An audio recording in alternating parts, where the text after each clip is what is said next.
Buenas tardes, un gusto saludarlos. Soy el facilitador Sami Hamdan de la Cátedra de Derecho Constitucional. Vamos a comenzar con la clase del día de hoy. Nosotros vamos a ver hoy el tema de los principios y fines fundamentales del Estado venezolano. Además, vamos a tratar de hablar de la división política del Estado venezolano y del tema propio de la nacionalidad fijada en la Carta Constitucional. Vamos a empezar exactamente con los principios y fines fundamentales del Estado venezolano. Los principios y fines fundamentales del Estado venezolano. Venezuela es un Estado democrático y social, de derecho y de justicia. Eso lo encontramos nosotros en el artículo 2 de la Constitución de la República Bolivariana de Venezuela. Es un Estado democrático y social de derecho y de justicia. Es importante que tengan muy presente ello a los fines de considerar el modelo de Estado fijado en nuestra Carta Constitucional. Continuando con ese tema, pues la doctrina ha venido a sustituir el Estado liberal de derecho como la estructura de la convivencia occidental, con un nuevo contenido denominado Estado Social de Derecho. Esta vez enfocado desde el punto de vista positivista en función a la libertad individual. Allí se fija el bienestar social y la materialización de la justicia en su más alto y cabal sentido. Entonces, además de esos valores, también se fija el tema propio de la planificación, de la organización en el ámbito de las funciones del Estado. Entonces, es importante tener muy presente ello. Recuérdenlo siempre. En Venezuela, el artículo 2 constitucional consagra que Venezuela se constituye en un Estado democrático y social de derecho y de justicia. Y en esa idea, como bien lo señala Rivas Quintero, cabe advertir que el carácter democrático contemplado en la Constitución, ¿verdad?, se apoya fundamentalmente en considerar que el ejercicio de la soberanía en las vías directas, ¿verdad?, o representativa, se fija en el artículo 5 de la Carta Constitucional. Y dice ese artículo 5, la soberanía reside intransferiblemente en el pueblo, quien la ejerce directamente en la forma prevista en esta Constitución y en la ley, e indirectamente mediante el sufragio por los órganos que ejercen el poder público. Es decir, el tema de la voluntad popular. Los órganos del Estado emanan de la soberanía popular y a ella pues están sometidos.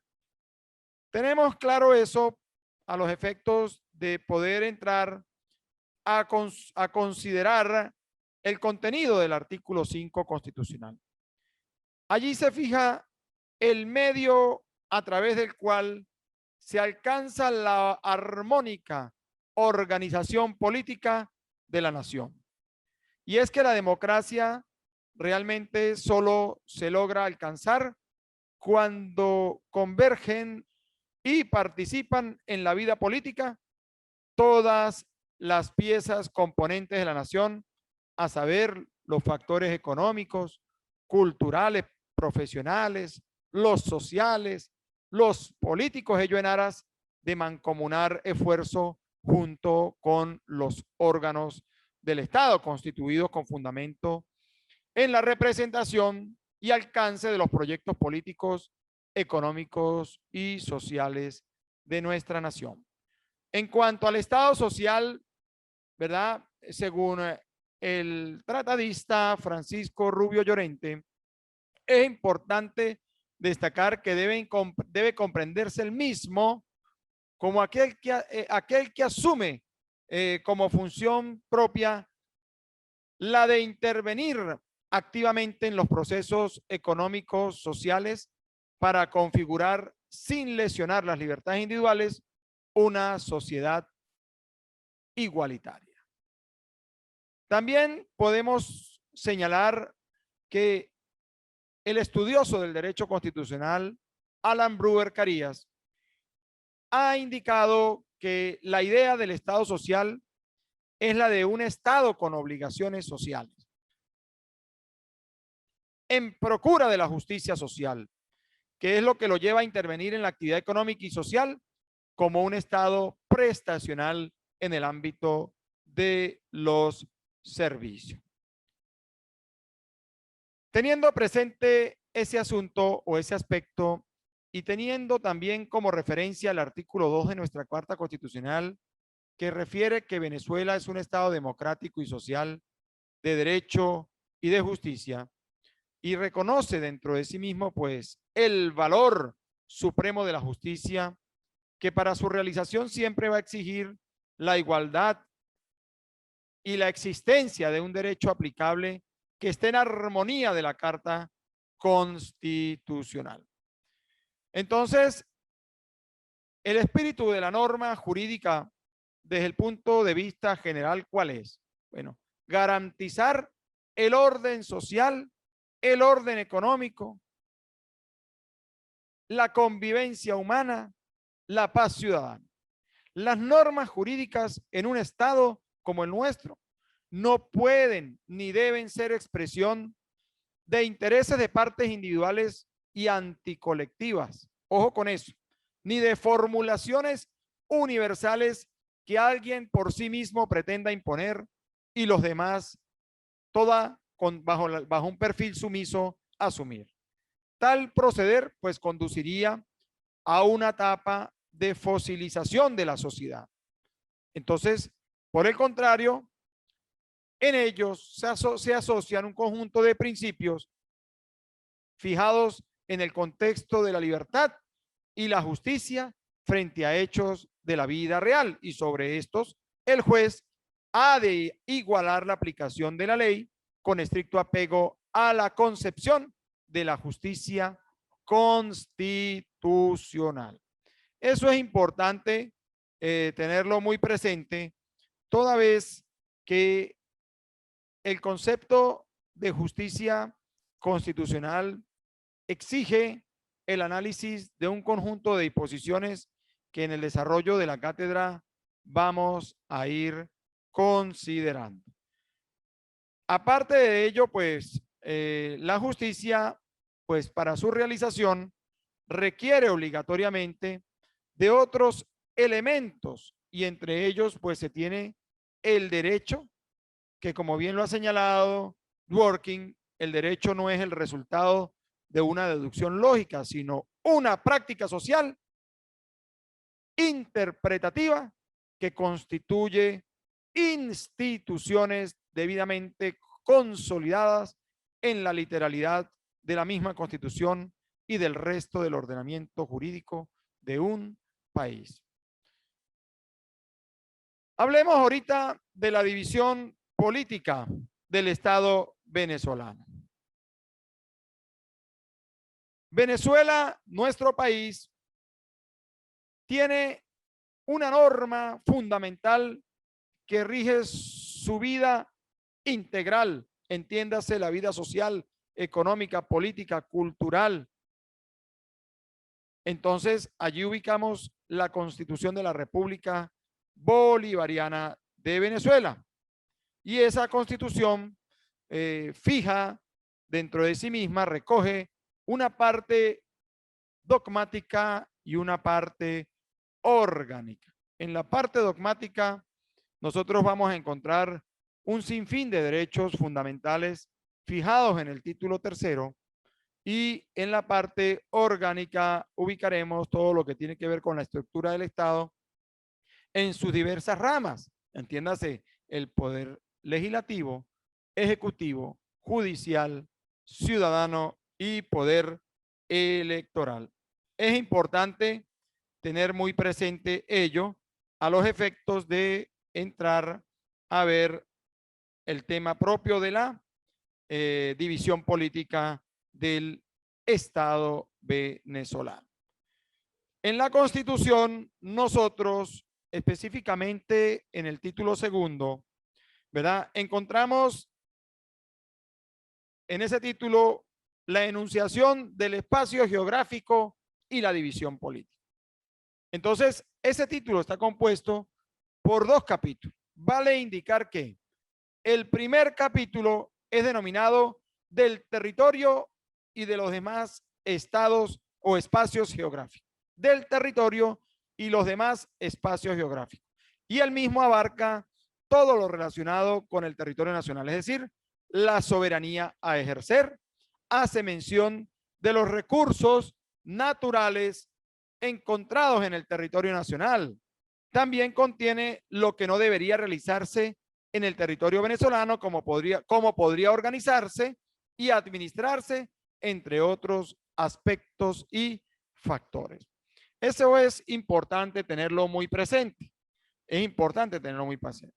Por otro lado, el capítulo segundo de ese título se denomina de la división política, y allí se hace mención a la organización política de la República, que a su vez abarca el territorio.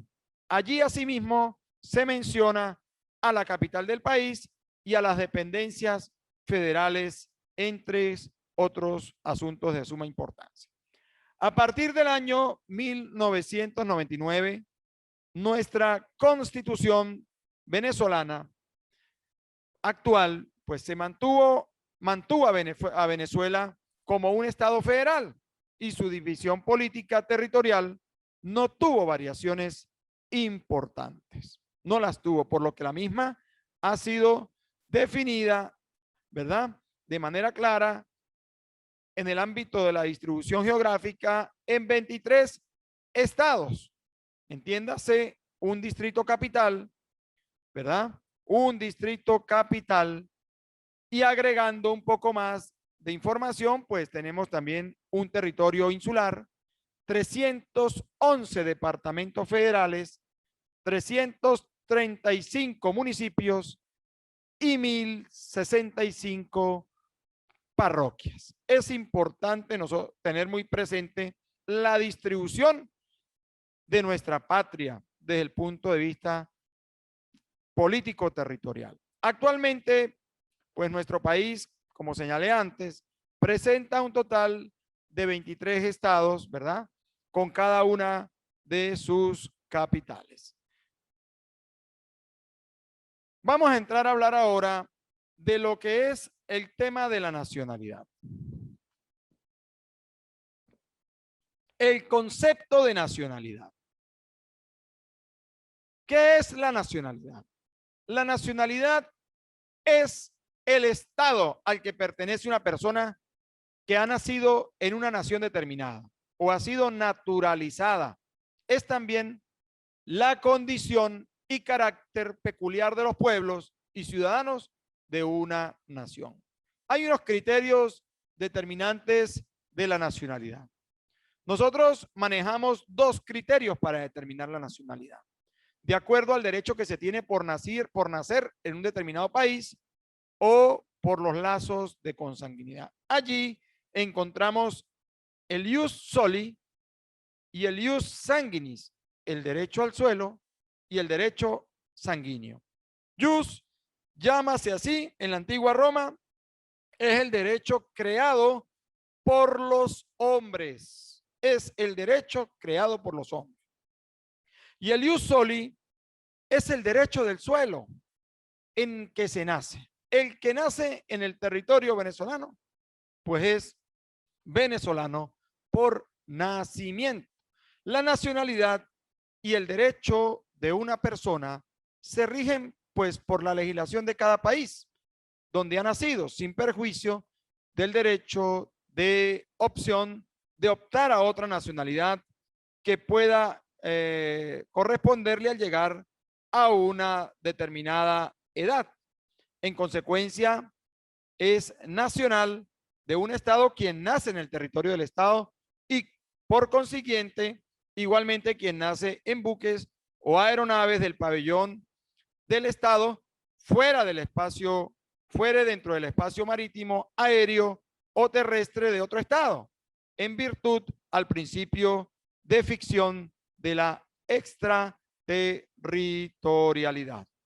Quiero que tengan muy en cuenta este aspecto a los efectos de la venidera evaluación que vamos a tener la semana, esta semana no, sino la siguiente. El sistema de origen feudal, ¿verdad? En el ámbito, entramos con el derecho al suelo absoluto. El derecho al suelo absoluto, porque estamos hablando del ius soli. El ius soli puede ser absoluto y puede ser restringido. Hay dos modalidades.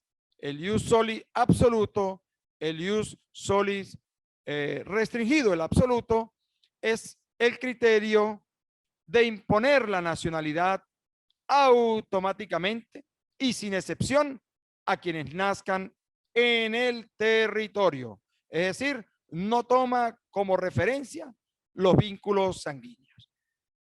Hay críticas sobre este tipo de derecho al suelo absoluto, porque se afirma que imponer imperativamente la nacionalidad a personas que accidentalmente puedan haber nacido en el territorio de un estado sin tomar en cuenta la vinculación patriótica y espiritual con ese estado, pues podría resultar perjudicial para alguna de ellas.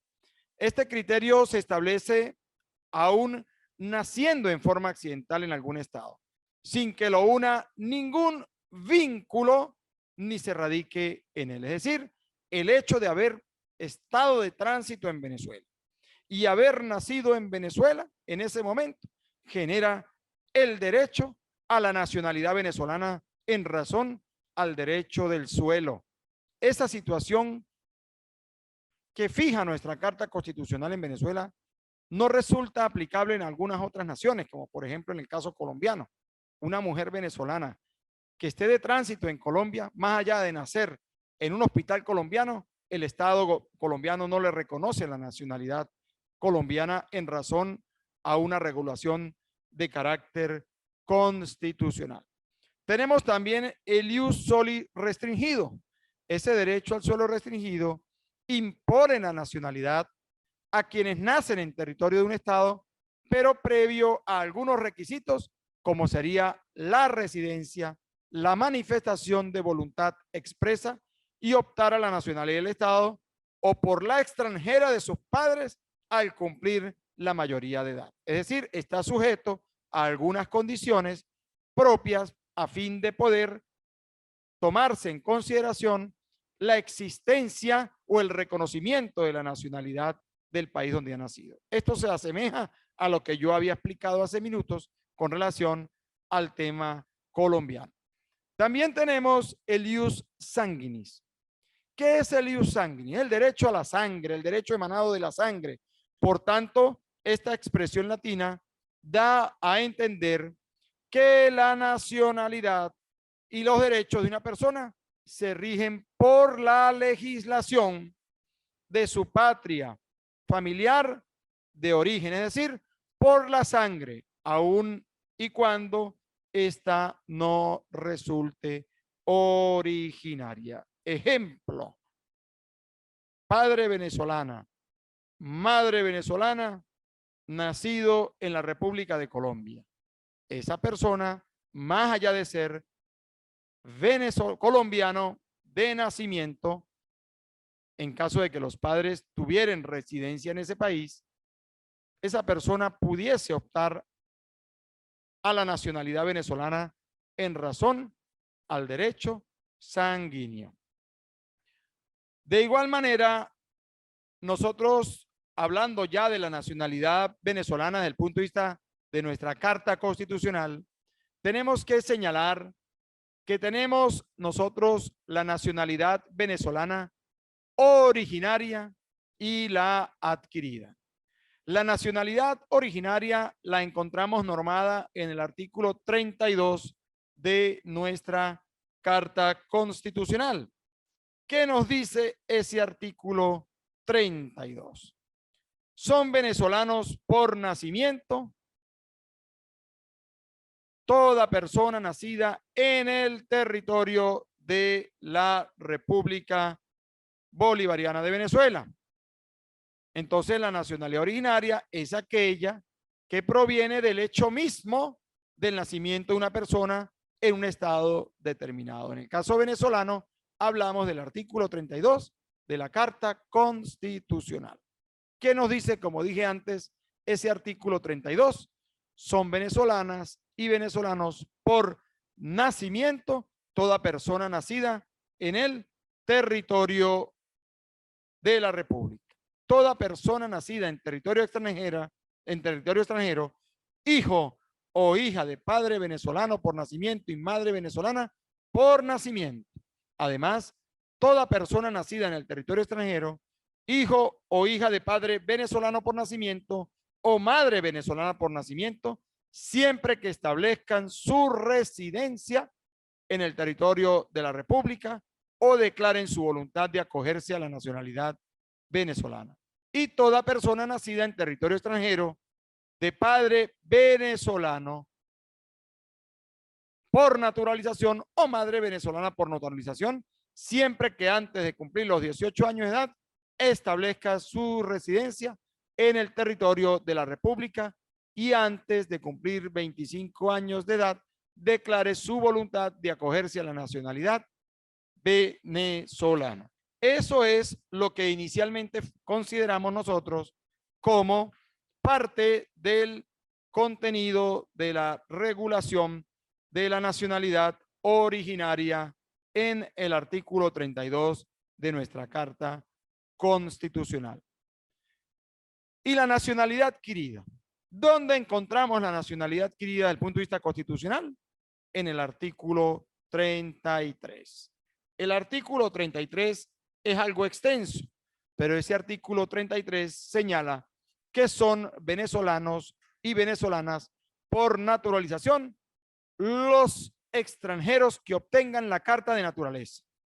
A tal fin, ellos deberán tener domicilio en Venezuela con residencia ininterrumpida de por lo menos 10 años inmediatamente anteriores a la fecha de la respectiva solicitud. El tiempo de residencia se reducirá a 5 años en el caso de aquellos y aquellas que tuvieran la nacionalidad originaria de España, Portugal, Italia, países latinoamericanos y del Caribe. De no ser así, se exige un tiempo mínimo de residencia de 10 años y de tener alguna de las nacionalidades señaladas como España, Portugal, Italia, países latinoamericanos y del Caribe, pues se reduce la residencia a 5 años.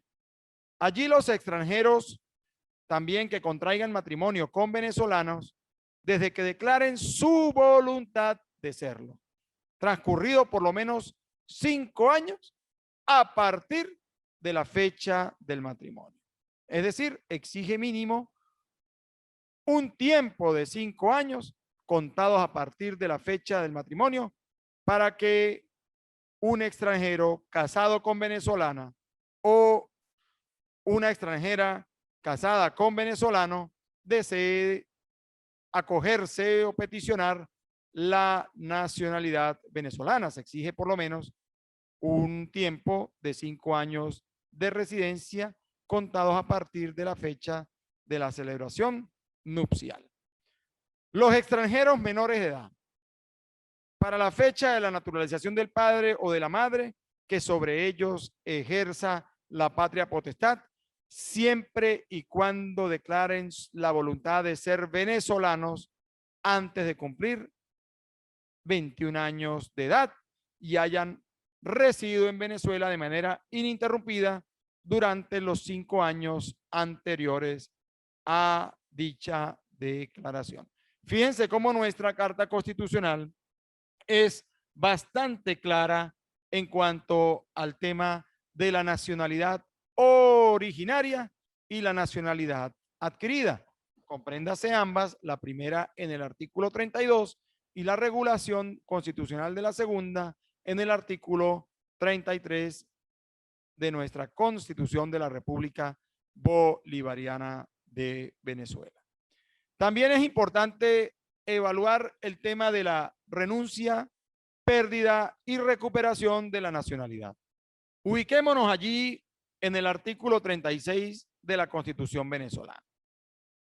Allí se fija que se puede renunciar a la nacionalidad venezolana, pero quien renuncia a la nacionalidad venezolana por nacimiento puede recuperarla nuevamente siempre que se domicilie en el territorio de la República Bolivariana de Venezuela por un lapso no menor de 2 años y manifieste su voluntad de hacerlo. Aquí hay concurrencia de requisitos.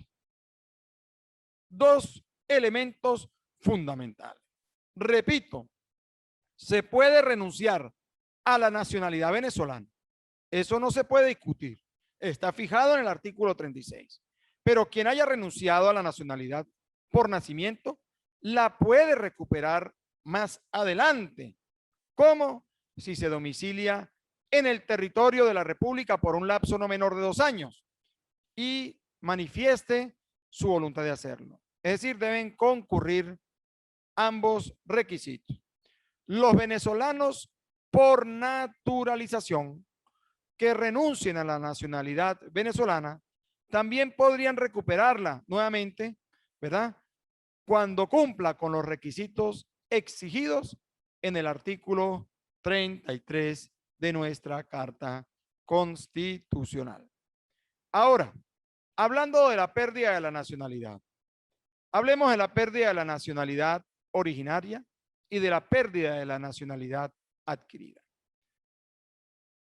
La pérdida de la nacionalidad originaria se produce por la efectiva adquisición de una nacionalidad extranjera, teniendo ello efecto fundamental en virtud de la propia voluntad del sujeto. El sujeto que adquiera una nacionalidad extranjera manifieste o exprese la renuncia a la nacionalidad originaria. Y la pérdida de la nacionalidad adquirida, se produce cuando una persona pues adquiere una nueva nacionalidad en renuncia de otra nacionalidad adquirida que antes tenía. Es decir, la persona adquiere una nueva nacionalidad adquirida, ¿verdad? Pero para adquirirla se ve en la obligación de renunciar a la otra nacionalidad adquirida que venía teniendo desde hacía un tiempo para acá. Es decir, depende propiamente de la voluntad del sujeto y el acto de soberanía del Estado que le concede esa nacionalidad, sin la previa autorización del país que le ha dado la nacionalidad adquirida, pero que está abandonando de manera voluntaria. Esa pérdida de la nacionalidad adquirida también surge por la opción entre 2 nacionalidades, como es el caso de escoger entre la del lugar de nacimiento o la nacionalidad de sus padres. Entonces, es importante también tener muy en cuenta ello, y también se pierde por revocación del Estado que concedió la nacionalidad a una persona. Esto lo podemos encontrar normalmente, por ejemplo, en el caso venezolano he observado en la Ley Orgánica contra las Drogas que una de las penas accesorias es a aquellas personas que tienen la nacionalidad adquirida, una pena accesoria lo es la revocatoria de la nacionalidad adquirida, siempre y cuando esa persona que recibió la nacionalidad adquirida en Venezuela, ¿verdad? Cometa el delito de tráfico en alguna de sus modalidades aquí en el territorio venezolano. Es importante tener muy presente ese asunto también. En algunos estados, la mujer perdía su nacionalidad al casarse con un extranjero, criterio este que ha sido modificado por las legislaciones contemporáneas en razón a que hoy día se admite el predominio de la voluntad de la mujer a fin de conservar su propia nacionalidad. En nuestra Constitución, también tomando como base el artículo 34, allí se establece el principio de la doble nacionalidad al fijar que la nacionalidad venezolana no se pierde al optar o adquirir otra nacionalidad, cambiando así el régimen anterior fijado en la Constitución del año 1961, que indicaba en cuanto a la nacionalidad venezolana que ésta se perdía por opción o adquisición voluntaria de otra nacionalidad, es decir, se restringe en cuanto al ejercicio de ciertos cargos públicos. Obviamente en Venezuela ese tema propio de la nacionalidad adquirida, por ejemplo, en otro país, artículo 41 constitucional. Revisemos qué dice ese artículo 41. Solo los venezolanos y venezolanas por nacimiento y sin otra nacionalidad podrán ejercer los cargos de presidente de la República, vicepresidente, presidente de la Asamblea Nacional y vicepresidente de la Asamblea Nacional, magistrados del Tribunal Supremo de Justicia, presidente del Consejo Nacional Electoral, procurador general de la República, contralor, fiscal general, defensor del pueblo, ministros del despacho relacionados con la seguridad de la nación, finanzas, energía y minas, educación, gobernadores, alcaldes, alcaldesas de municipios fronterizos y aquellos contemplados en la ley orgánica de la Fuerza Armada Nacional. Es un tema sumamente interesante lo fijado en ese artículo 41 de nuestra Carta Constitucional. Por otra parte, el artículo 35 de la Constitución venezolana establece que los venezolanos y las venezolanas, dice el artículo, por nacimiento no podrán ser privados o privadas de su nacionalidad.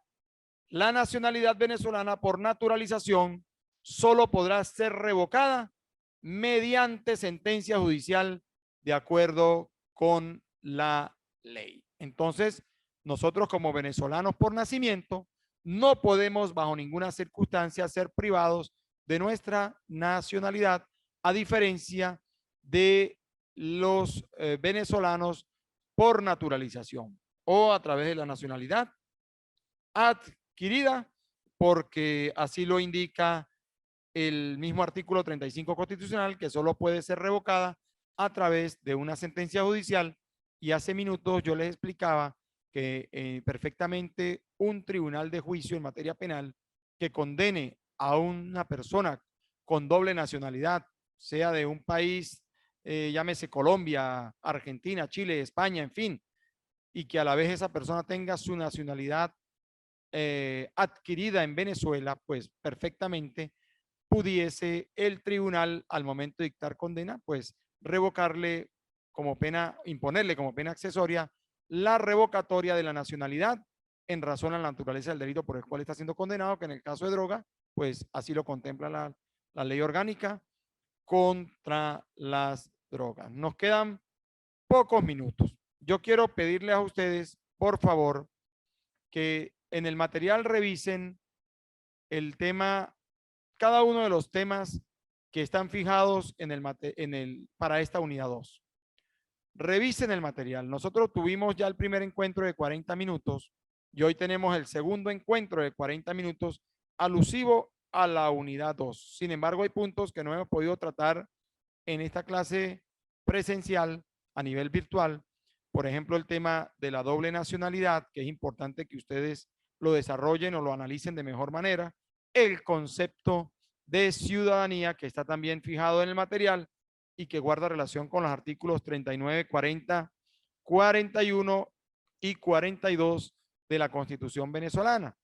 En sí, están en la obligación de revisar todo el material de la unidad 2 para la fecha fijada en el programa o en el cronograma de actividades que está publicado en el aula, hay una evaluación fijada para mediados, si mal no recuerdo, del mes de junio, y hay suficiente tiempo para que ustedes procedan a revisarlo, a esquematizarlo, a analizarlo, teniendo a la mano la Constitución.